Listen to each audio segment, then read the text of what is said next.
Greetings, friends. It's me, Wayman, and come on to do another video concerning Job. This is chapter 28, and a lot of people who just blow through this on a surface reading probably wouldn't get that Job 28 is an excellent poem that was kind of interjected. There's no reason for this to be in because chapter 27 is something else. Chapter 29 is something else.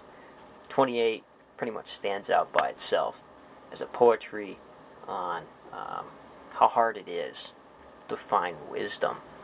And it's pretty interesting. So I'm going to go through it pretty quick because this is probably a pretty old poem that's preserved in this piece of literature. And this is one reason why I don't really mind things being interjected into text and editing being done and interpolations. Who cares? It's a contribution from the society as a whole. The whole society is contributing, and the literature ends up being an expression of the subconscious of a people, which is beautiful. They're not adopting somebody else's subconscious to follow, or somebody else's dictated expression. They have a part in it. They have a part in it. And the literature itself almost becomes a ritual. So it doesn't bother me. All these weavings and just like a huge tapestry of thoughts and ideas and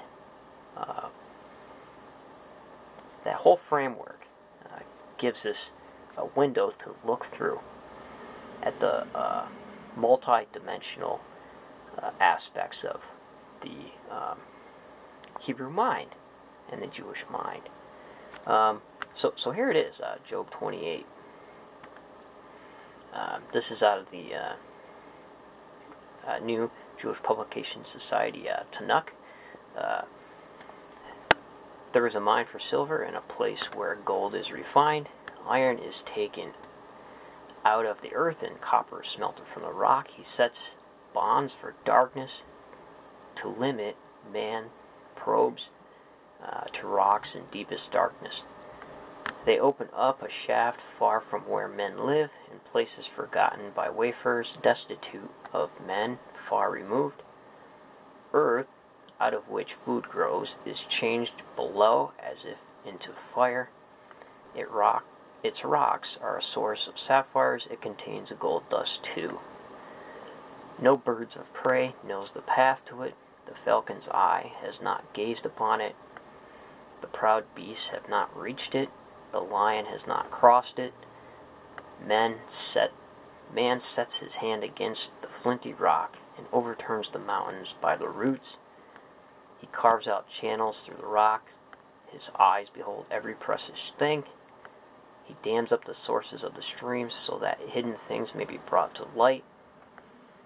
But where can wisdom be found? Where is the source of understanding? No man can set a value on it. It cannot be found in the land of the living.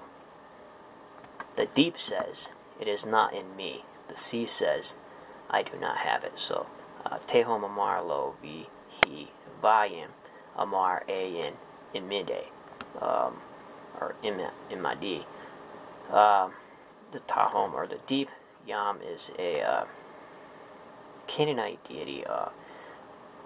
Maybe there's something there to that, but I just found that fascinating. It cannot be bartered for gold. Silver cannot be paid out as its price. The finest gold of offer cannot be weighed against it, nor precious onyx or sapphire. Gold or glass cannot match its value, nor vessels of fine gold be exchanged for it. Coral and crystal cannot be mentioned with it. A pouch of wisdom is better than rubies. Topaz from Nubia cannot match its value. Pure gold cannot be weighed against it. But whence does wisdom come? Where is the source of understanding? It is hidden from the eyes of all living, concealed from the fowl of heaven. Abandon. Let's see. Avadan. So this is like abandoned. Avadan, Vamavat, Amru, Avandan, and Death say, we have only a report of it. Other translations here, the New Revised Standard Version says, or the English Septuagint says destruction and death. Avadan, Vamavat, Mavat, death, or also Mot is death, almost spelled the same way with different pronunciation. The Canaanite, he's the god of death. We have only a report of it. God understands the way to it, and he knows its source. For he sees the ends of the earth, observes all that is beneath the heavens. When he fixed the weight of the winds, set the measures of the waters, and when he made a rule for the rain and a course for the thunderstorms, then he saw it and gauged it, and he measured it and probed it. He said to man, see, fear of the Lord is wisdom, to shun evil is understanding. Ve'omar la Adam han yirat Adonai hakma v'shir mara be'ina. To shun evil is understanding. So there you have it. So deep reading, I think, is pretty much gone because of the internet. And if you don't carry this stuff around in your mind, I wish I could memorize. I've tried to memorize some of this stuff, carry it around in my mind, because even memorizing short text, you can mull it over anytime you want, which is a privilege.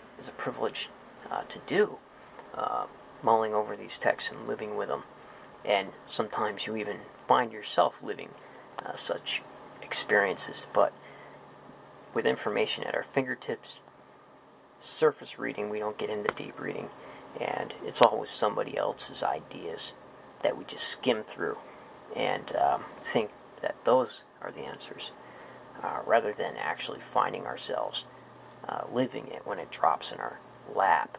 So this is pretty interesting. The poem Job 28, where is wisdom found? So check that out if you get time. And be well, friends. Hopefully you enjoyed this. And remember, if everybody's thinking alike, then somebody isn't thinking.